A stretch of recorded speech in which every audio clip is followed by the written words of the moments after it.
ನಾನೆಲ್ಲ ಹೇಳುವುದೇನೆಂದರೆ, ಪರಸ್ತ್ರೀಯನ್ನು ನೋಡಿ ಮೋಹಿಸುವ ಪ್ರತಿ ಮನುಷ್ಯನು ಆಗಲೇ ತನ್ನ ಮನಸ್ಸಿನಲ್ಲಿ ಆಕೆಯ ಕೂಡ ವ್ಯಭಿಚಾರ ಮಾಡಿದವನಾದನು. ಯೇಸು ಸ್ವಾಮಿ ಹೇಳ್ತಾ ಇದ್ದಾನೆ, ಇದು ನೋಡುವ ವಿಷಯನೇ.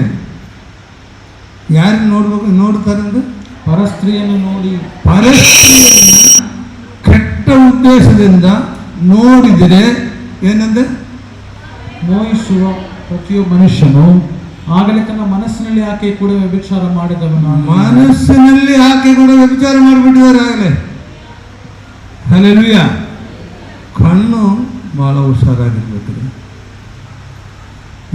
ಸ್ತ್ರೀಯರು ಅಷ್ಟೇ, ಸ್ತ್ರೀಯರು ಅಷ್ಟೇ. ಹಳೆ ಒಳಮುಡಿಗೆ ಕಾಲದಲ್ಲಿ ಜೋಸೆಫನು ಪಾಪ ಒಳ್ಳೆ ಹುಡುಗ, ದೇವರ ದಾರಿ ಬಿಟ್ಟು ಆ ಕಡೆ ಹೋಗ್ತಿದ್ದಿಲ್ಲ. ಗುಲಾಮಿನ ಕರ್ಕೊಂಡು ಹೋಗ್ಬಿಟ್ಟ ಪೊತ್ತಿಫೇರನ ಮನೆಯಲ್ಲಿ. ಪೊತ್ತಿಫೇರನ ಮನೆಯಲ್ಲಿ ಯೋಸೆಫನ ಒಂದು ಗುಣ ಏನಪ್ಪ ಅಂದರೆ ಎಲ್ಲೋದ್ರೂ ಪೂರ್ತಿ ಬೀಗದ ಕೈ ಕೊಟ್ಬಿಡ್ತಾನೆ. ಅವನ ಕಡೆ ಭಾಳ ಐಶ್ವರ್ಯವಂತನು. ಎಲ್ಲ ಟ್ರೆಜರಿ ಬೀಗ ಸಮೇತ ಯೋಸೆಫನ ಕೈಯಲ್ಲ ಐತೆ. ಆದರೆ ಅವನು ಏನು ಮಾಡ್ತಾನೆ, ಮನೆ ಕ್ಲೀನ್ ಮಾಡೋದು, ಮನೆ ಶುದ್ಧಿ ಮಾಡೋದು, ಯಜಮಾನ್ರು ಏನು ಹೇಳ್ತಾನೆ ಅದನ್ನೆಲ್ಲ ಮಾಡೋದು. ಭಾಳ ನಂಬಿಕೆಸ್ತ ಅವನು, ನಂಬಿಕೆಸ್ತೆಯಿಂದ ಮಾಡೋದು. ಹಲ್ಲೆಲೂಯಾ. ಆದರೆ ಅಲ್ಲಿ ಏನಾಯಿತು ಗೊತ್ತಾ, ಪೊತ್ತಿಫೇರನ ಹೆಂಡತಿಯ ಕಣ್ಣು ಅವನ ಮೇಲೆ ಬಿತ್ತು. ಹಲ್ಲೆಲೂಯಾ. ಪೊತ್ತಿಫೇರನ ಹೆಂಡತಿಯ ಕಣ್ಣು ಯಾರ ಮೇಲೆ ಬಿತ್ತು? ಒಳ್ಳೆ ಯೌವನಸ್ಥನು, ಭಾಳ ಚೆನ್ನಾಗಿದ್ದಾನೆ. ಕಣ್ಣು ಬಿದ್ದರೆ ಭಾಳ ಕಷ್ಟ ಕಂಡು. ಕಣ್ಣು ಬಿದ್ದರೆ ಭಾಳ ಕಷ್ಟ. ಅವಾಗ ಏನು ಮಾಡ್ತಾನೆ, ಕಣ್ಣು ಬಿದ್ದ ಮೇಲೆ ಚಾನ್ಸ್ ಹುಡುಕೊಂಡು ನೋಡ್ತಾ ಇರ್ತಾನೆ. ಒಂದು ಕಥೆ ನಿಮ್ಗೆ ಗೊತ್ತಲ್ಲ, ನಾನು ವಿವರಿಸಿ ಹೇಳಲ್ಲ. ಯೋಸೇಫನನ್ನ ಆ ವಾಕ್ಯಗಳು ನೋಡೋಣ. 39ನೇ 7ನೇ ವಾಕ್ಯ, ಆದಿಕಾಂಡ. ಆದಿಕಾಂಡ. ಹೀಗಿರುವಲ್ಲಿ ಅವನ ದಣಿಯ ಹೆಂಡತಿಯು ಅವನ ಮೇಲೆ ಕಣ್ಣು ಹಾಕಿ, ಅವನ ಮೇಲೆ ಕಣ್ಣು ಹಾಕಿಬಿಟ್ಟ. ತನ್ನೊಡನೆ ಸಂಗಮಕ್ಕೆ ಕರೆದಳು. ಹಲ್ಲೆಲೂಯಾ. ದೇವರ ನಮಗೆ ಸ್ತೋತ್ರವಾಗಲಿ. ಯೋಸೇಫನೇನಾಯಿತು, ಒಳ್ಳೆ ಹುಡುಗ ಆಗಿರೋದ್ರಿಂದ ಅವಳದು ಕಣ್ಣು ಬಿದ್ದರೂ ಕೂಡ ತಪ್ಪಿಸ್ಕೊಂಡ್ಬಿಟ್ಟ. ಅವಳೇ ನಾನು ಬಟ್ಟೆ ಒಂದು ಕಸ್ಕೊಂಡು ಇಟ್ಕೊಂಡ್ಬಿಟ್ಟ. ಬಟ್ಟೆ ಕಸ್ಕೊಂಡು ಇಟ್ಟರು ಬರೋಲ್ಲ, ಓಡೋಗ್ಬಿಟ್ಟ. ಹಲ್ಲೆಲೂಯಾ.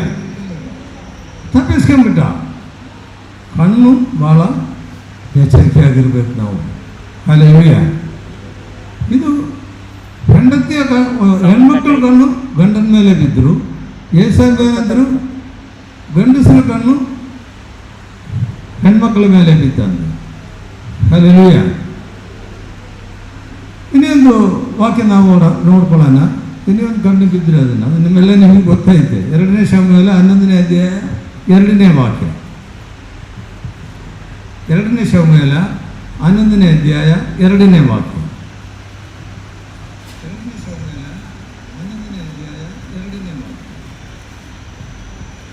ಅವನು ಒಂದು ದಿವಸ ಸಂಜೆ ಹೊತ್ತಿನಲ್ಲಿ ಮಂಚದಿಂದೆದ್ದು ಅರಮನೆಯ ಮಾಳಿಗೆ ಮೇಲೆ ತಿರುಗಾಡುತ್ತಿರುವಾಗ ಅಲ್ಲಿಂದ ಬಹುಸುಂದರಿಯಾದ ಒಬ್ಬ ಸ್ತ್ರೀ ಸ್ನಾನ ಮಾಡುವುದನ್ನು ಕಂಡನು. ಹಲ್ಲೆಲೂಯಾ. ಇದು ದಾವೀದನ ಕಥೆ. ಅವನು ಒಂದು ದಿವಸ ಸಂಜೆ ಹೊತ್ತಿನಲ್ಲಿ ಮಂಚದಿಂದ ಅರಮನೆಯ ಮಾಳಿಯ ಮೇಲೆ ತಿರುಗಾಡುತ್ತಾ ಇರಬೇಕಾದ್ರೆ ಏನಾಯಿತು, ಕಣ್ಣೇನಾಯಿತು, ಬಹುಸುಂದರಿಯಾದ ಒಬ್ಬ ಸ್ತ್ರೀ ಸ್ನಾನ ಮಾಡುವುದನ್ನು ಕಂಡನು. ಹಲ್ಲೆಲೂಯಾ. ಕಂಡನು. ಎಲ್ಲೆಲ್ಲ ಕಣ್ಣು ಹೋಗ್ಬೇಡ್ರಿ, ಅನಾಹುತ, ದೊಡ್ಡ ಅನಾಹುತ ಆಗ್ಬಿಡ್ತದೆ. ಈ ಒಂದು ಕಣ್ಣು ಸ್ವಲ್ಪ ವ್ಯತ್ಯಾಸ ಆಗಿರೋದ್ರಿಂದ ಏನೇನು ಅನಾಹುತ, ಕೊಲೆ ಮಾಡಿದರು, ಭಯಂಕರವಾದ ಪಾಪದಲ್ಲಿ ಸಿಕ್ಕಾಕೊಂಡ್ರು, ವ್ಯಭಿಚಾರ ಮಾಡಿದರು. ಯಾವ ಕಾರಣ? ಕಣ್ಣು. ಕಣ್ಣು. ಹಲ್ಲೆಲೂಯಾ.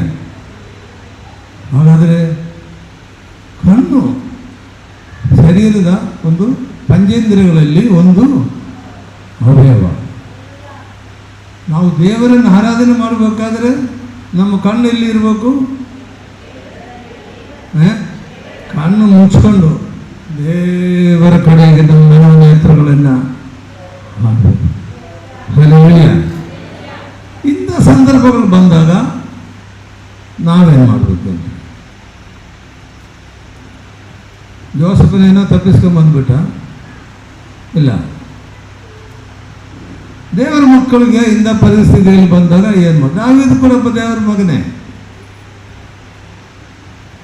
ಕಣ್ಣನ್ನು ಹೆಂಗೆ ಕಂಟ್ರೋಲ್ ಮಾಡ್ಬೇಕ್ರಿ?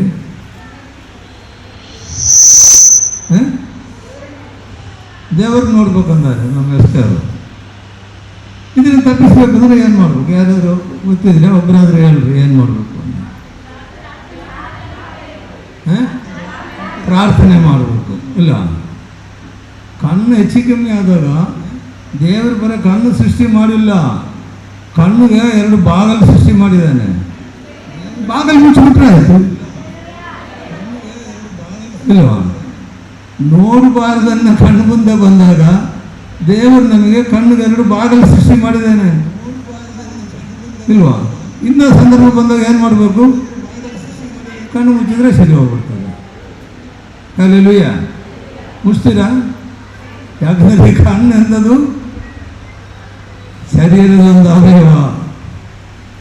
ದೇವರನ್ನ ಆರಾಧನೆ ಮಾಡಬೇಕಾಗಿರೋ ಒಂದು ಅವಯವ. ಹಲ್ಲೆಲೂಯಾ. ಕಣ್ಣು ಭಾಳ ಎಚ್ಚರಿಕೆಯಾಗಿಟ್ಕೋಬೇಕು. ಹಲ್ಲೆಲೂಯಾ. ಮತ್ತೆ ನಾವು ಮುಂದಕ್ಕೆ ಹೋಗೋಣ.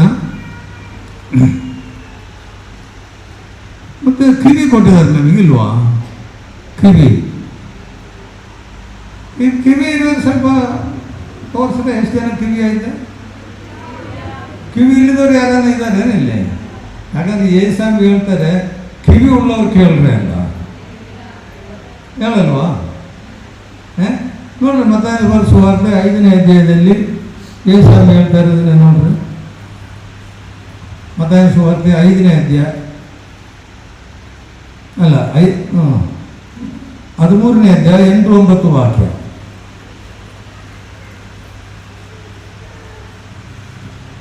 ಇನ್ನು ಕೆಲವು ಒಳ್ಳೆ ನೆಲದಲ್ಲಿ ಬಿದ್ದು ಒಂದು 100ರಷ್ಟು, ಒಂದು 60ರಷ್ಟು, ಒಂದು 30ರಷ್ಟು ಫಲವನ್ನು ಕೊಟ್ಟವು. ಕಿವಿಯುಳ್ಳವನು ಕೇಳಲಿ ಅಂದನು. ಕಿವಿಯುಳ್ಳವನು ಕೇಳ್ರಿ. ಹಲ್ಲೆಲೂಯಾ. ಹಂಗಾರೆ ಕಿವಿ ಏನು ಕೊಟ್ಟಿದ್ದಾರೆ? ಕಿವಿ ದೇವರ ವಾಕ್ಯ ಕೇಳುತ್ತೆ. ಈಗ ಎಲ್ಲರೂ ಕಿವಿ ಇಟ್ಕೊಂಡು ಕುತ್ಕೊಂಡಿದ್ದೀರಲ್ಲ, ನಾನು ಮಾತಾಡೋದು ಕೇಳ್ತೀರಾ? ಇಲ್ಲ. ಏಸಾಮಿ ಹೇಳ್ತಾರೆ ಕಿವಿ ಉಳ್ಳವರು ಕೇಳ್ರಿ ಅಂತ. ಆದರೆ ಇಲ್ಲಿ ಎಲ್ಲರಿಗೂ ಕಿವಿ ಐತೆ, ಹಾಗಾದ್ರೆ ವಾಕ್ಯ ಕೇಳ್ತೀರಾ? ಹಂಗಾದ್ರೆ ಕಿವಿ ನಮಗೇನು ಕೊಟ್ಟಿದ್ದಾರೆ? ವಾಕ್ಯ ಕೊಟ್ಟಿದ್ದಾರೆ. ಎಷ್ಟು ಕಿವಿ ಇದೆ ಒಬ್ಬೊಬ್ಬರಿಗೆ? 2 ಕಿವಿ ಇದೆ. ಇಲ್ಲ, ಈ ಕಿವಿ ಇರೋದ್ರೆ ಈ ಕಿವಿ ಗೊತ್ತಾಯ್ತಾ? ನೋಡ್ರಿ, ಗೊತ್ತಿಲ್ಲ. ಒಂದು ಕಿವಿ ಇಲ್ಲ ಐತೆ, ಒಂದು ಕಿವಿ ಇಲ್ಲ ಐತೆ, ಇಲ್ವಾ? ಒಂದು ಕಣ್ಣು ಇಲ್ಲ ಐತೆ, ಒಂದು ಕಣ್ಣು ಇಲ್ಲ ಐತೆ. ದೇವರ ಅದ್ಭುತಕರವಾದ ಸೃಷ್ಟಿ. ಆದರೆ ಕಿವಿ ನಮಗೆ ದೇವರ ವಾಕ್ಯ ಕೇಳೋದಕ್ಕೋಸ್ಕರ ಉಪಯೋಗಿಸ್ಬೇಕು. ಬೇರೆ ರಸ್ತೆಯಲ್ಲಿ ನಿಂತ್ಕೊಂಡು ದುರ್ಭಾಷಣೆ ಮಾತಾಡ್ತಾರಲ್ಲ, ಏನು ಮಾಡಬೇಕು? ಕೇಳಬಾರ್ದು. ಕಿವಿಗೆ ಹತ್ತಿ ಇಟ್ಕೊಂಡ್ಬಿಡ್ರಿ ಹೌದು. ಹಲ್ಲೆಲೂಯಾ. ಆದರೆ ಬೇರೆಯವರು ದುರ್ಭಾಷಣೆ ಮಾಡುವಾಗ ನಾವು ಹತ್ತಿ ಇಡ್ತೀವಿ. ನಾವು ದುರ್ಭಾಷಣೆ ಮಾಡ್ತೀವ? ಅದು ನಾನು ಮುಂದೆ ಬರ್ತೀನಿ ನೋಡ್ರಿ. ಕಿವಿ ಏನಕ್ಕೆ? ವಾಕ್ಯ ಕೇಳೋಕ್ಕೆ. ನಮಗೆ ಬೇಕಾಗಿರೋ ವಾಕ್ಯವನ್ನು ಕೇಳೋದಕ್ಕೋಸ್ಕರ ನಮಗೆ ದೇವರು ಕಿವಿಯನ್ನು ಕೊಟ್ಟಿದ್ದಾರೆ. ಹಲ್ಲೆಲೂಯಾ. ದೇವರು ನಮಗೆ ಸ್ತೋತ್ರವಾಗಿದೆ. ಮತ್ತೆ ನಾವು ನಮಗೆ ದೇವರನ್ನು ಕೊಟ್ಟಿರೋ ಒಳ್ಳೆಯ ಒಂದು ಅವಯವ ಅದೇನು ಗೊತ್ತಾ? ನಾಲಿಗೆ. ನಾಲಿಗೆ ದೇವರು ಕೊಟ್ಟಿದ್ದಾರೆ ಇಲ್ವಾ? ಆದರೆ ಬೈಬಲ್ನಲ್ಲಿ ಏನು ಬರಬೇಕು ಗೊತ್ತಾ? ಈ ನಾಲಿಗೆ ಭಾಳ ಕೆಟ್ಟದಂತೆ. ದೇವರು ಯಾಕೆ ಸೃಷ್ಟಿ ಮಾಡಬೇಕಾಯ್ತು? ಕೆಟ್ಟದಾಗಿದೆ. ಕೆಟ್ಟದಾಯ್ತು. ಕೆಟ್ಟದಕ್ಕೆ ಉಪಯೋಗಿಸಿದ್ರೆ ಕೆಟ್ಟದು ಇಲ್ವಾ? ಬಾಯಿಂದ ಎಷ್ಟು ಏನೇನು ಮಾತಾಡ್ತಾ ಇದೆ ಅನ್ನೋದು ಅಲ್ಲಿ ರೆಕಾರ್ಡ್ ಮಾಡ್ತಾ ಇದ್ದಾರೆ.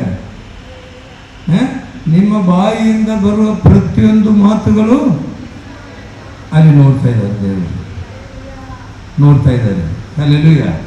ಹಾಗಾದರೆ ನಾವು ಆರಾಧನೆ ಮಾಡಬೇಕಾದ್ರೆ ಕೂಡ ಈ ನಾಲಿಗೆಯನ್ನು ಉಪಯೋಗಿಸ್ತೀವಿ ಇಲ್ವಾ? ಗಲಾಟೆ ಮಾಡಬೇಕಾದ್ರೂ ಇದೇ ನಾಯಿಯನ್ನು ಉಪಯೋಗಿಸ್ತೀವಿ, ಕೆಟ್ಟ ಮಾತು ಮಾತಾಡಬೇಕಾದ್ರೂ ಇದೇ ನಾಲಿಗೆ ಉಪಯೋಗಿಸ್ತೀವಿ. ಯಾಕೊಬ್ಬನ ಗ್ರಂಥದಲ್ಲಿ ಏನು ಬರೆದಿದ್ದು ಗೊತ್ತಾ? ಈಗ ನಮ್ಮದು ಇಲ್ಲಿ ಒಂದು ಬೋರ್ವೆಲ್ ಇದ್ದಾವೆ, ಉಪ್ಪು ನೀರೇ. ನಾನು ಒಂದು ದಿವಸನೂ ನೋಡಿಲ್ಲ ಸಿಹಿ ನೀರು ಬಂದದ್ರೆ. ಇದು ಆಗಲೇ 35 ವರ್ಷದ ಮೇಲಾಯಿತು ಬೋರ್ ಹಾಕಿ. ಸಿಹಿ ನೀರು ಯಾವತ್ತೂ ಬಂದಿಲ್ಲ, ಬರೀ ಉಪ್ಪು ನೀರೇ ಬರ್ತದೆ. ಸಿಹಿ ನೀರು ಉಪ್ಪು ನೀರು ಒಂದೇ ಸರ್ತಿ ಬರ್ತದ? ಆದರೆ ಬರೋದು ನಮ್ಮ ನಾಲಿಗೆ ಇದೆಯಲ್ಲ, ಎರಡೂ ಬರ್ತದೆ. ಇದೇ ನಾಲಿಗೆಯಲ್ಲಿ ಶಾಪ ಆಗ್ತಾರೆ, ಇದೇ ನಾಲಿಗೆಯಲ್ಲಿ ಆಶೀರ್ವಾದ ಆಗ್ತಾರೆ. ಇದೇ ನಾಲಿಗೆಯಲ್ಲಿ ಸ್ತೋತ್ರ ಹೇಳ್ತಾರೆ, ಇದೇ ನಾಲಿಗೆಯಲ್ಲಿ ಕೆಟ್ಟ ಕೆಟ್ಟ ಮಾತುಗಳು ಮಾಡ್ತಾರೆ. ಹಲ್ಲೆಲೂಯ. ನಾಲಿಗೆ ಕೊಟ್ಟಿರೋದು ಏನಕ್ಕೆ ರೀ? ದೇವರನ್ನು ಸ್ತುತಿ ಮಾಡಬೇಕು. ಹಲ್ಲೆಲೂಯ. ಆದರೆ ದೇವರು ಎಷ್ಟೊಂದು ಬಿಗಿ ಮಾಡಿದಾರೆ ಗೊತ್ತಾ? ಇಲ್ಲಾಂದರೆ ನಾಲಿಗೆ ಹೊರಗೆ ಬಂದುಬಿಡ್ತಿದ್ದೆ. ಇಲ್ಲಿ ನಾಲಿಗೆ ತೆಗೆದು ನೋಡಿದ್ರೆ ನೋಡ್ರಿ, ಅಡಿಗೆ ಬಿಗಿಯಾಗಿ ನಾಲಿಗೆಯಿಂದ ಹಿಡ್ಕೊಂಡ್ಬಿಟ್ಟೈತೆ, ನಾಲಿಗೆ ಹೊರಗೆ ಬರಬಾರ್ದು. ಆಮೇಲೆ ಸುಟ್ಟು 32 ಹಲ್ಲು ಕೊಟ್ಬಿಟ್ಟಿದ್ದಾರೆ. ಹೆಚ್ಚಿಗೆ ಮಾಡಿ ಹೊರಗೆ ಹೋದರೆ ಅಲ್ಲೇನು ಮಾಡ್ತಾವೆ, ಕಚ್ಚಿಬಿಡ್ತಾವೆ ನಾಲಿಗೆ. ಇಷ್ಟೆಲ್ಲ ಬಂದೋಬಸ್ತ್ ಮಾಡಿದ್ರು ಕೂಡ ನಾಲಿಗೆ, ಅದು ಹೆಣ್ಮಕ್ಳಿಗೆ ಸ್ವಲ್ಪ ಉದ್ದ ಜಾಸ್ತಿ ಆಯಿತು, ಸ್ವಲ್ಪ ಜಾಸ್ತಿ ಆಯಿತು. ಗಂಡು ಮಕ್ಳಿಗೆ ಸ್ವಲ್ಪ ಕಮ್ಮಿನೇ. ಯಾರು ಜಾಸ್ತಿ ಮಾತಾಡ್ತಾ ಇರುವಾರೋ ಮಾತಿನ ಮೇಲೆ ಹೇಳ್ತಾರೆ ನೋಡಿ. ಯೇಸು ಸ್ವಾಮಿ ಹತ್ರ ಒಂದು ಮಾತಿನ ಮೇಲೆ ಬಂದಿದ್ದ, ಅವಳಿಗೆ 5 ಗಂಡಂದಿರ. ಹಲ್ಲೆಲೂಯ. ಅವಳು ಬಾವಿ ಕಟ್ಟೆ ಮೇಲೆ ಕೂತ್ಕೊಂಡು ಏಸಾಮಿ ಆದ್ರು. ಇವಳು ಮಾತಾಡಿದೆ ಏಸಾಮಿ ಏನಂದ್ರೆ ಗೊತ್ತಾ? ಮಾತು ನಿಲ್ಲಿಸ್ಬೇಕಂದ್ರೆ, ಹೋಗಮ್ಮ ನಿನ್ನ ಗಂಡನ ಕರ್ಕೊಂಬ ಅಂದ್ಬಿಟ್ಟ. ಮಾತು ಹೋಯ್ತು, ಎಲ್ಲ ಹೋಯ್ತು, ಮಾತು ಹೋಯ್ತು, ಎಲ್ಲ ಹೋಯ್ತು. ಅಲ್ಲಿ ತನಕ ನಿಲ್ಸಂಗೇ ಇಲ್ಲ. ಹಲ್ಲೆಲೂಯ. ಆದರೆ ನಮ್ಮ ನಾಯಿಗೆ ದೇವರು ಏನು ಕೊಟ್ಟಿದ್ದಾರೆ ಹೇಳ್ರಿ? ದೇವರಿಗೆ ಸ್ತುತಿ ಮಾಡಿಕೊಟ್ಟಿದ್ದಾರೆ. ಈ ನಾಲಿಗೆ ಅದಕ್ಕೆ ಮಾತ್ರ ಉಪಯೋಗಿಸ್ಕೋಬೇಕು. ನಾವು ಈ ನಾಲಿಗೆಯಲ್ಲೇ ಪ್ರಾರ್ಥನೆ ಮಾಡಬೇಕು, ಈ ನಾಲಿಗೆಯಲ್ಲೇ ದೇವರನ್ನ ಆರಾಧನೆ ಮಾಡಬೇಕು. ಈ ನಾಲಿಗೆಯಿಂದಲೇ ಸ್ತುತಿ ಸ್ತೋತ್ರಗಳು ದೇವರಿಗೆ ಸಮರ್ಪಿಸಬೇಕು. ಹಲ್ಲೆಲೂಯ. ಹಾಗಾದರೆ ನಾಲಿಗೆ ಬಹಳ ಪ್ರಾಮುಖ್ಯವಾದ ಒಂದು ಅವಯವ ದೇವರು ನಮಗೆ ಕೊಟ್ಟಿರೋದು. ಹಲ್ಲೆಲೂಯ. ಈ ಅವಯವಗಳು ಇದೆಲ್ಲ ನಮ್ಮ ಎಲ್ಲಿದ್ದಾವೆ? ನಮ್ಮ ಶರೀರದಲ್ಲೇ ಇರೋದು.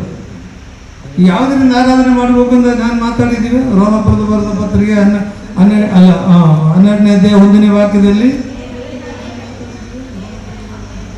ನಿಮ್ಮ ನಿಮ್ಮ ಶರೀರಗಳಿಂದ ದೇವರನ್ನ ಆರಾಧನೆ ಮಾಡಬೇಕು. ಹಾಗಾದ್ರೆ ನಮ್ಮ ಶರೀರ ಹೆಂಗಿರ್ಬೇಕು? ಶುದ್ಧವುಳ್ಳವರಾಗಿರ್ಬೇಕು, ಪರಿಶುದ್ಧವುಳ್ಳವರಾಗಿರ್ಬೇಕು.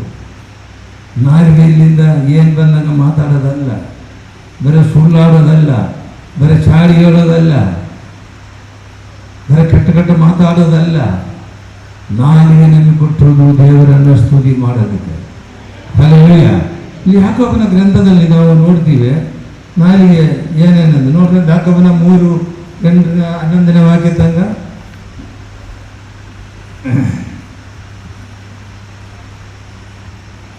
ಆದರೆ ನಾಲಿಗೆಯನ್ನು ಯಾವ ಮಾನವನು ಹತೋಟಿಗೆ ತರಲಾರನು. ನಿಲ್ಸಪ್ಪ. ನಾಲಿಗೆಯನ್ನು ಯಾವ ಮಾನವರಿಗೂ ಅಥಾರಿಟಿಗೆ ತರಕ್ಕಾಗಲ್ಲ ಅಂತಾರೆ.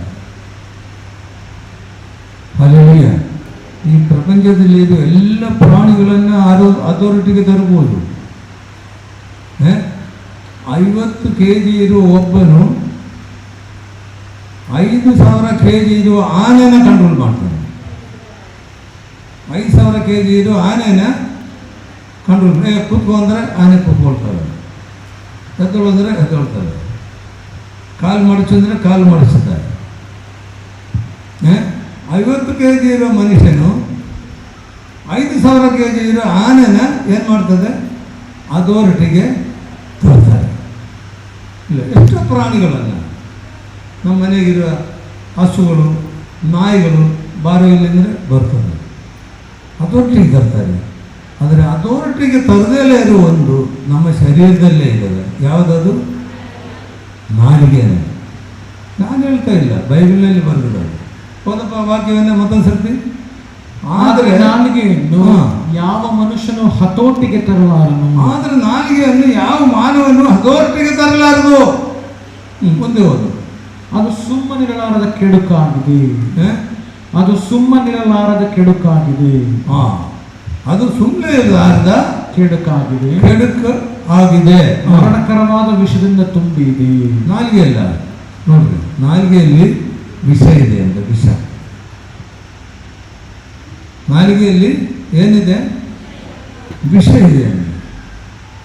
ಆವಿನ ನಾಲಿಗೆ ಕೂಡ ವಿಷ ಇಲ್ಲ. ಆವಿನ ನಾಲಿಗೆ ಕೂಡ ವಿಷ ಇಲ್ಲ. ಆವಿನ ಇದರಲ್ಲೇ ಒಂದು ವಿಷ ಸ್ಟೋರ್ ಮಾಡೋ ಒಂದು ಸಣ್ಣ ಒಂದು ಇದಿದೆ, ಅದರೊಳಗಡೆ ಸ್ಟೋರ್ ಮಾಡಿ ಇಡ್ತಾರೆ. ಶಿಫ್ಟ್ ಮಾಡಿ ಕಡಿಬೇಕಾದ್ರೆ ಮಾತ್ರ ಅಲ್ಲಿ ನೆಟ್ಟಗೆ ಬಂದು ಕಡಿತಾರೆ, ಅವಾಗಲೇ ವಿಷ ಬರೋದು. ಯಾವುದನ್ನ ಒಂದು ಇಲಿ ತಿನ್ನಬೇಕಾದ್ರೆ ಅದು ವಿಷ ಬರಲ್ಲ. ಹಾಗಾದರೆ ಇಲ್ಲಿ ಯಾರ್ದು ಪ್ರಾಣಿಗಳ ನಾಲಿಗೆ ಮೇಲೆ ವಿಷ ಇಲ್ಲ, ನಮ್ಮ ನಾಲಿಗೆ ಮೇಲೆ ಏನಿದೆ? ವಿಷ ಇದೆ. ಎಂಥ ನಾಲಿಗೆ ಕೊಟ್ಬಿಟ್ಟಿದ್ದಾರೆ ದೇವರಿಲ್ಲ. ಅಲ್ಲಿಯ ಏನು ಮಾಡಬೇಕು ನೋಡ್ರಿ ಮುಂದೆ? ನಾಲಿಗೆಯಿಂದ ತಂದೆಯಾದ ಕರ್ತನನ್ನು ಕೊಂಡಾಡುತ್ತೇವೆ. ಅದರಿಂದಲೇ ದೇವರ ಹೋಲಿಕೆಗೆ ಸರಿಯಾಗಿ ಉಂಟು ಮಾಡಲ್ಪಟ್ಟ ಮನುಷ್ಯರನ್ನ ಶಪಿಸುತ್ತೇವೆ. ಮನುಷ್ಯರನ್ನ ಶಪಿಸುತ್ತೇವೆ. ಅದೇ ಬಾಯಿಂದ ಸ್ತುತಿ ಶಾಪ ಎರಡೂ. ಸ್ತೋತ್ರ ಅಂದ್ರೆ ಭಾಷೆದವ್ರಿಗೆ ಈ ವೃಂದ ಭಕ್ತಿಯನ್ನು ಯಾರಿಗಿದೆ ಅಂತ ಪ್ರೈಸ್ ಲಾರ್ಡ್ ಹಲ್ಲೆಲೂಯಾ ಅಂತೇಳಿ ನಾನು ಕುಡಿದ್ಬಿಟ್ರೆ ಭಯಂಕರ ಭಕ್ತಿ. ಅದೇ ನಾಲಿಗೆಯಿಂದ ಏನು ಮಾಡ್ತಾರೆ ಅಂದ್ರೆ ದೇವರು ಸೃಷ್ಟಿ ಮಾಡಿದ ಮನುಷ್ಯನಿಗೆ ಶಾಪ ಹಾಕ್ತಾರೆ. ಹೇಳಲ್ವಾ? ನಿಮ್ಮ ಮನೆ ಹಾಳಾಗುವಾಗ ಮಣ್ಣು ತೂರೋದು. ಹಲ್ಲೆಲೂಯಾ. ಮುಂದೆ ಹೋದಪ್ಪ ಬೇರೆ ನನ್ನ ಸಹೋದರರೇ, ಹೀಗಿರುವುದು ಯೋಗ್ಯವಲ್ಲ. ಹೀಗಿರೋದು ಯೋಗ್ಯವಲ್ಲ. ಊಟೆಯ ಒಂದೇ ಬಾಯಿಂದ ಸಿಹಿ ನೀರು ಕಹಿ ನೀರು ಎರಡೂ ಹೊರಡುವುದುಂಟೆ. ಅದಕ್ಕೆ ಬುಗ್ಗೆಯಿಂದ ನಮ್ಮ ಬೋರ್ವೆಲ್ಲಿಂದ ಸಿಹಿ ನೀರು ಕಾರು ನೀರು ಒಂದೇ ಸರ್ತಿ ಬರಲ್ಲ. ನನ್ನ ಸಹೋದರರೇ, ಅಂಜೂರದ ಮರವು ಎಣ್ಣೆ ಮರದ ಕಾಯಿ ಬಿಡುವುದು, ದ್ರಾಕ್ಷೆ ಬಳ್ಳಿಯಲ್ಲಿ ಅಂಜೂರದ ಹಣ್ಣಾಗುವುದು. ಹಣ್ಣಾಗ್ಬೋದಾ? ಹಾಗೆ ಉಪ್ಪು ನೀರಿನ ಬಾವಿಯಿಂದ ಸಿಹಿ ನೀರು ಬರುವುದಿಲ್ಲ. ಇಲ್ಲಿ ಯಾಕೋಬನು ಹೇಳ್ತಾನೆ, ನಾಲಿಗೆಯನ್ನು ಯಾವ ಮನುಷ್ಯರಿಗೂ ಮಾನವನಿಗೂ ಕಂಟ್ರೋಲ್ ಮಾಡೋಕ್ಕೆ ಸಾಧ್ಯ. ಮತ್ತೆ ಏನು ಮಾಡ್ಬೇಕು? ಏನು ಮಾಡ್ಬೇಕು ಹೇಳ್ರಿ? ಕಿತ್ತು ಬಿಸಾಕ್ಬಿಡೋದ? ಯಾವ ಸೊಲ್ಯೂಷನ್ ಇಲ್ವಾ? ಯಾವ ಸೊಲ್ಯೂಷನ್ ಇಲ್ಲೇನ್ರಿ? ನೋಡ್ರಿ, ಕೀರ್ತನೆ 141ನೇ ಅಧ್ಯಾಯ 141ನೇ ಕೀರ್ತನೆ ಓದು, 2-3 ವಾಕ್ಯಗಳು. ಅವರು ಕೇಡು ಕಲ್ಪಿಸುತ್ತಾರೆ, ಯಾವಾಗಲೂ ಜಗಳವೆಬ್ಬಿಸುತ್ತಾರೆ, ತಮ್ಮ ನಾಲಿಗೆಯನ್ನ ಸರ್ಪದಂತೆ ಹದ ಮಾಡಿದ್ದಾರೆ, ಅವರ ತುಟಿಗಳ ಹಿಂದೆ ಹಾವಿನ ವಿಷವೇ. ಅಲ್ಲಪ್ಪ, 141ನೇ ಕೀರ್ತನೆ. ಯೆಹೋವನೇ ಮೊರೆಯಿಡುತ್ತೇನೆ, ಯೆಹೋವನೇ ನನ್ನ ಬಾಯಿಗೆ ಕಾವಲಿಡಿಸು, ನನ್ನ ತುಡಿಗಳೆಂಬ ಕದವನ್ನು ಕಾಯಿ. ಇಲ್ಲಿ ದಾವೀದನು ಏನು ಮಾಡ್ತಾ ಇದ್ದಾನೆ? ಪ್ರಾರ್ಥನೆ ಮಾಡ್ತಾ ಇದ್ದಾನೆ. ನಿನಗೆ ಕಾಯಕ್ಕಾಗಲ್ವಾ? ಕಾಯಿ ಹೋಗ್ಬಿಟ್ಟಿದ್ದಾನೆ. ದಾವೀದನು ಪ್ರಾರ್ಥನೆ ಮಾಡ್ತಾ ಇದ್ದಾನೆ, ಯೆಹೋವನೇ, ದೇವರೇ. ಏನು ಹೇಳ್ತಾನೆ? ಯೆಹೋವನೇ ನನ್ನ ಬಾಯಿಗೆ ಕಾವಲಿಡಿಸು, ನನ್ನ ತುಡಿಗಳೆಂಬ ಕದವನ್ನು ಕಾಯಿ. ಹಲ್ಲೆಲೂಯಾ. 39ನೇ ಕೀರ್ತನೆ 1-3ನೇ ವಾಕ್ಯ ಕೂಡ ನೋಡ್ಕೊಳ್ಳೋಣ. 39ನೇ ಕೀರ್ತನೆ. ನನ್ನ ನಾಲಿಗೆ ಪಾಪಕ್ಕೆ ಹೋಗದಂತೆ ಜಾಗರೂಕನಾಗಿರುವನು. ದುಷ್ಟರು ನನ್ನ ಮುಂದೆ ಇರುವಾಗ ದುಷ್ಟನು ನನ್ನ ಮುಂದೆ ಇರುವಾಗ ಬಾಯಿಗೆ ಕುಕ್ಕೆ ಹಾಕಿಕೊಂಡಿರುವೆನು ಅಂದುಕೊಂಡನು. ಹಲ್ಲೆಲೂಯಾ. ಮೇಲೆ ಏನಂದ್ರು? ಯೆಹೋವನೇ ನನ್ನ ಬಾಯಿಗೆ ಕಾವಲಿಡಿಸು, ನನ್ನ ತುಟಿಗಳೆಂಬ ಕದವನ್ನು ಕಾಯಿ. ದೇವರಿಗೆ ಒಪ್ಪಿಸಿದ್ದಾನೆ. ಈಗ ಅವನೇ ಅರಿಕೆ ಮಾಡ್ತಾ ಇದ್ದಾನೆ ದೇವರಿಗೆ. ಏನಂದ? ನನ್ನ ನಾಲಿಗೆ ಪಾಪಕ್ಕೆ ಹೋಗದಂಗೆ ಜಾಗರೂಕರಾಗಿರುವನು. ಹಲ್ಲೆಲೂಯಾ. ನನ್ನ ನಾಲಿಗೆ ಪಾಪಕ್ಕೆ ಹೋಗದಂತೆ ಜಾಗರೂಕನಾಗಿರುವನು. ಎಲ್ಲರೂ ಸೇರಿ ಹೇಳ್ರಿ, ನನ್ನ ನಾಲಿಗೆ ಪಾಪಕ್ಕೆ ಹೋಗದಂತೆ ಜಾಗರೂಕನಾಗಿರುವನು. ಜಾಗರೂಕನಾಗಿರುತ್ತೇವೆ. Hallelujah, hallelujah. ಮತ್ತೆ ಮುಂದೆ, ದುಷ್ಟರು ನನ್ನ ಮುಂದೆ ಇರುವಾಗ ಬಾಯಿಗೆ ಕುಕ್ಕೆ ಹಾಕಿಕೊಂಡಿರುವನು. ಕುಕ್ಕೆ ಹಾಕ್ತಾರಂದ್ರೆ ಬಾಯಿಗೆ. ದುಷ್ಟನು ನಮ್ಮ ಮುಂದೆ ಇರುವಾಗ ಬಾಯಿಗೆ ಏನು ಮಾಡ್ತಾರಂದ್ರೆ ಕುಕ್ಕೆ ಹಾಕಿಕೊಂಡು ಇರ್ತೀವಿ. ಹಲ್ಲೆಲೂಯಾ. ಹಾಗಾದರೆ ನಾಲಿಗೆ ಭಾಳ ಪ್ರಾಮುಖ್ಯವಾದ ಒಂದು ಅವಯವ. ಅದನ್ನು ಅದೋರ್ತಿಗೆ ನಮ್ಗೆ ತರೋಕ್ಕಾಗಿಲ್ಲ. ದೇವರಿಗೆ ಪ್ರಾರ್ಥನೆ ಮಾಡಿದರೆ ಆಮೇಲೆ ನಾವೇ ದೇವರಿಗೆ ಒಪ್ಪಿಸಿಕೊಡ್ಬೇಕು. ಏನಂತ ಒಪ್ಪಿಸಿಕೊಡ್ಬೇಕು? ನನ್ನ ನಾಲಿಗೆ ಪಾಪಕ್ಕೆ ಹೋಗದಂತೆ ಜಾಗರೂಕವಾಗಿರುವೆನು. ಆಮೇಲೆ ದುಷ್ಟರು ನನ್ನ ಮುಂದೆ ಇರುವಾಗ ಬಾಯಿಗೆ ಕುಕ್ಕೆ ಹಾಕಿಕೊಂಡಿರುವನು. ದುಷ್ಟರಂದ್ರೆ ಏನು? ಕೆಲವ್ರು ಬರ್ತಾರಲ್ಲ, ಬೇಕು ಅಂದೇಳಿ ಜಗಳ ಮಾಡಕ್ಕೆ ಬರ್ತಾರೆ. ಅವ್ರು ಬಂದಾಗ ಏನು ಮಾಡಬೇಕು? ಸುಮ್ಮನೆ ಕುಕ್ಕೆ ಹಾಕ್ಬಿಟ್ರೆ ಆಯ್ತು. ಏನು ಕುಕ್ಕೆ ಹಾಕೋದು? ಬಾಯಿ ಮುಚ್ಕೊಂಡು ಕೂತ್ಕೊಂಡ್ರೆ ಆಯಿತು. ಅವನೇ ಜಗಳ ಮಾಡ್ಕೊಂಡು ಅವನ ಪಾಡಿಗೆ ಹೋಗ್ತಾನೆ ಇಲ್ವಾ? ಅವನು 4 ಮಾತಾಡಿದ್ರೆ ನಾವು 8 ಮಾತಾಡಿದ್ರೆ ಹೋಯ್ತು. ನಾಲಿಗೆ ಕಂಟ್ರೋಲ್ ಮಾಡೋಕ್ಕೆ ಆಗಲ್ಲ. ಯಾಕೆಂದರೆ ನಮ್ಮ ಶರೀರದಲ್ಲಿರುವ ಎಲ್ಲ ಅವಯವಗಳು ದೇವರನ್ನು ಆರಾಧನೆ ಮಾಡಬೇಕು. ಹಲ್ಲೆಲೂಯಾ. ಶರೀರದಿಂದ ದೇವರನ್ನು ಆರಾಧನೆ ಮಾಡುವುದಾಗಿರ್ತದೆ. ಹಲ್ಲೆಲೂಯಾ. ದೇವರ ನಮಗೆ ಸ್ತೋತ್ರವಾಗಿ. ಹಾಗಾದರೆ ಈ ಶರೀರದಿಂದ ನಾವು ದೇವರನ್ನು ಆರಾಧನೆ ಮಾಡೋದಾಗಿರ್ತೀವಿ. ಹಲ್ಲೆಲೂಯಾ. ಒಂದು ಉದಾಹರಣೆ ಹೇಳಿ ನಾನು ನಿಲ್ಲಿಸ್ಬಿಡ್ತೀನಿ. ಹೋದ ವಾರ ನಾವು ಆರಾಧನೆ ಮಾಡಿದಾಗ, ಇಲ್ಲ ಪ್ರಾರ್ಥನೆ ಮಾಡಿದಾಗ ಏನೆಂದು ಹೇಳಿದರೆ ಬೆಂಕಿಯನ್ನು ಇಳಿದು ಬರ್ತೀವಿ ಅಂತ ಹೇಳಿದ್ರು. ಇಲ್ಲಿ ದಾವೀದನ ಸ್ವಭಾವ ಏನಪ್ಪ ಅಂದರೆ ಮಧ್ಯದಾಗೆ ಪಾಪ ಮಾಡಿಬಿಡ್ತಾರೆ. ಆಮೇಲೆ ದೇವರಿಗೆ ಅಡ್ಡ ಬಂದ್ಬಿಡ್ತಾನೆ. ಇಲ್ಲಿ ದಾವೀದನ ಏನು ಮಾಡ್ತಾನೆ ಗೊತ್ತಾ? ದೇವರಿಗೆ ಕೇಳಿದರೆ ಒಂದು ಕಾರ್ಯ ಮಾಡಿಬಿಟ್ಟ. ಏನು? ಎಲ್ಲ ಜನಗಣತಿ, ಈಗೆಲ್ಲ ಜನಗಣತಿಗೆಲ್ಲ ಮನೆಗೆ ಬರ್ತಾರೆ ನೋಡಿ. ಜನಗಣತಿಗೆ ಏರಿಸ್ಬಿಟ್ರು. ಇಸ್ರಾಯೇಲ್ಯರು ಇಷ್ಟು ಗೋತ್ರಗಳಲ್ಲಿ ಎಷ್ಟು ಜನ ಇದ್ದಾರೆ ಎಣಿಸ್ಕೊಂಡ್ಬಿಟ್ರೆ ಅಂತ ಹೇಳಿ ಒಪ್ಪಿಸ್ಬಿಟ್ಟ. ಅವ್ರು ಬುದ್ಧಿ ಹೇಳಿದೆ, ರಾಜನೇ ಇದು ಸರಿಯಲ್ಲ, ನಾನು ಹೇಳ್ದಂಗೆ ಮಾಡಿದಾಗ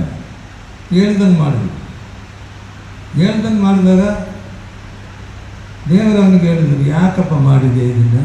ನನಗೆ ಕೇಳಿದೆ, ನೀನು ಏನು ಮಾಡಿದೆ? ನೀನು ಪಾಪ ಮಾಡಿದೆಯಲ್ಲ, ಏನು ತಪ್ಪು ಮಾಡಿದೆ? ದೊಡ್ಡ ತಪ್ಪು ಮಾಡಿದೆ ನಾನು. ಆವಾಗ ದೇವರು ಅವನಿಗೆ 3 ಆಪ್ಷನ್ ಕೊಟ್ಟರು. ಭಯಂಕರವಾದ ಆಪ್ಷನ್. ಇಲ್ಲ 3 ತಿಂಗಳು ಶತ್ರುಗಳನ್ನು ನಿನ್ನನ್ನು ಒಪ್ಪಿಸಿ ಪ್ರತಿಯೊಬ್ಬರಿಗೂ ನಾಶ ಮಾಡ್ತೀನಿ. ಏನೇನು? ದೇವರು ನಾಶ ಮಾಡ್ತಾನೆ. 3 ಆಪ್ಷನ್. ದೇವರು ಇವನೇನಂದ್ರೆ ಗೊತ್ತಾ? ನಾವು ತಪ್ಪು ಮಾಡಿ ಬೇರೆಯವ್ರ ಕೈಲಿ ಓದಿಯೋದು ಬೇಡ, ನೀನೇ ಓದ್ದು ಬಿಡ್ರಿ ಅಂದ್ಬಿಟ್ಟು ದೇವರಿಗೆ. ಹಲ್ಲೆಲೂಯಾ. ದೇವರು 3 ಆಪ್ಷನ್ನು, ಅದಕ್ಕೆ ಬಿಡುಗಡೆ ಇಲ್ಲ. 3ರಲ್ಲಿ ಯಾವ್ದಾನ ಒಂದು ತಗೊಂಡ್ಬಿಟ್ಟ. ಆ ವಾಕ್ಯ ನೀವು ಪೂರ್ವಕಾಲ ವೃತ್ತಾಂತ 1ನೇ ಪೂರ್ವಕಾಲ ವೃತ್ತಾಂತ 21ನೇ ಅಧ್ಯಾಯ ನೀವು ಮನೆಗೆ ಹೋಗಿ ಓದಿ ನೋಡ್ರಿ. ಈಗ ಅದರಲ್ಲಿ ಹೇಳೋಕ್ಕೆ ಟೈಮ್ ಇಲ್ಲ ನನಗೆ. 3 ಆಪ್ಷನ್ ಕೊಟ್ಟಿದ್ರು. ಹಲ್ಲೆಲೂಯಾ. ಆ 3 ಆಪ್ಷನ್ನಲ್ಲಿ ಒಂದು ಆಪ್ಷನ್ ದಾವೀದನ ಆಗ್ಬಿಟ್ಟು, ನೀನೇ ಹೊಡೆದು ಬಿಡಪ್ಪ, ಬೇರೆಯವ್ರ ಕೈಲಿ ಯಾರು ಹೊಡೆಸ್ತಾರೆ ನನಗೆ? ದೇವರು ಹೊಡೆದ್ರು. ಸುಮಾರು ಎಷ್ಟೋ ಜನ, 1000ಗಟ್ಟಲೆ ಜನ ಸತ್ತು ಹೋಗ್ಬಿಟ್ಟು. ಕಡೆಗೆ ದಾವೀದನು, ದೇವರೇ ನಾನು ತಪ್ಪು ಮಾಡಿರೋದು, ನನಗೆ ಶಿಕ್ಷೆ ಕೊಡು, ನಮ್ಮ ಮಕ್ಕಳಿಗೆ ಶಿಕ್ಷೆ ಕೊಡು, ನಮ್ಮ ಮನೆತನಕ್ಕೆ ಶಿಕ್ಷೆ ಕೊಡು. ಪಾಪ ಈ ಕುರಿಗಳನ್ನ ಏನು ಮಾಡ್ತೀರ? ನೀವು ಸಾಯಿಸ್ತೀರ, ನನಗೆ ಶಿಕ್ಷೆ ಕೊಡು. ದಾವೀದ ಎಂತ ಒಳ್ಳೆ ಮನುಷ್ಯ ನೋಡಿ. ನಾವಿದನ್ನು ಒಪ್ಕೊಂಡೆ, ನನಗೆ ಶಿಕ್ಷೆ ಕೊಡ್ರಿ ಅಂತೇಳಿ ಒಪ್ಕೊಂಡೆ. ಇಷ್ಟೊಂದು ಬೇಡ್ಕೊಂಡಾಗ ದಾವೀದನು ಏನು ಮಾಡಿದ್ರು? ದೇವರಿಗೆ ನೋಡ್ರಿ, ಆ ವಾಕ್ಯ ಓದು, 21ನೇ ಅಧ್ಯಾಯ 26ನೇ ವಾಕ್ಯ ನೋಡ. 1ನೇ ಪೂರ್ವಕಾಲ ವೃತ್ತಾಂತ 21ನೇ ಅಧ್ಯಾಯ 26ನೇ ವಾಕ್ಯ. ಅಲ್ಲಿ ಯೆಹೋವನಿಗೋಸ್ಕರ ಯಜ್ಞವೇದಿಯನ್ನು ಕಟ್ಟಿಸಿ ಅದರ ಮೇಲೆ ಆತನಿಗೆ ಸರ್ವಾಂಗ ಹೋಮಗಳನ್ನು ಸಮಾಧಾನ ಯಜ್ಞಗಳನ್ನು ಅರ್ಪಿಸಿ ಯೆಹೋವನನ್ನು ಪ್ರಾರ್ಥಿಸಿದನು. ಯೆಹೋವನವನ ಮೊರೆಯನ್ನು ಲಾಲಿಸಿ ಆಕಾಶದಿಂದ ಯಜ್ಞವೇದಿಯ ಮೇಲೆ ಬೆಂಕಿಯನ್ನು ಸುರಿಸಿ ಕತ್ತಿಯನ್ನು ಓರೆಯಲ್ಲಿ ಹಾಕಬೇಕೆಂದು ದೂತನಿಗೆ ಆಜ್ಞಾಪಿಸಿದನು. ಅಲ್ಲಿಗೆ ಶಮನವಾಯಿತು. ದಾವೀದನ ಏನು ಮಾಡಿದರು? ಆರಾಧನೆ ಮಾಡಿದರು. ಆರಾಧನೆಯಲ್ಲಿ ದೇವರು ಅವನ ಪಾಪಗಳನ್ನೆಲ್ಲ ಕ್ಷಮಿಸಿ ಅವನಿಗೆ ಅವನ ಆರಾಧನೆಯಲ್ಲಿ ದೇವರು ಬೆಂಕಿ ಇಳಿಸಿಕೊಟ್ಟರು. ದೇವರ ಮಕ್ಕಳೇ, ಇದರ ಅರ್ಥ ನನಗೆ ಗೊತ್ತಾ?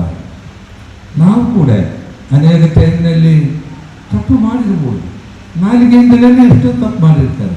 ಸುಳ್ಳು ಹೇಳಿದವರು ಯಾರನ್ನ ಇದ್ದಾರೆ? ಸುಳ್ಳು ಹೇಳ್ಬಿಡ್ತೀವಿ ಇಲ್ವಾ? ದಾವೀದನು ಒಂದು ಸುಳ್ಳು ಹೇಳೋಕ್ಕೆ ಯೋಚನೆ ಮಾಡ್ತೀವಿ.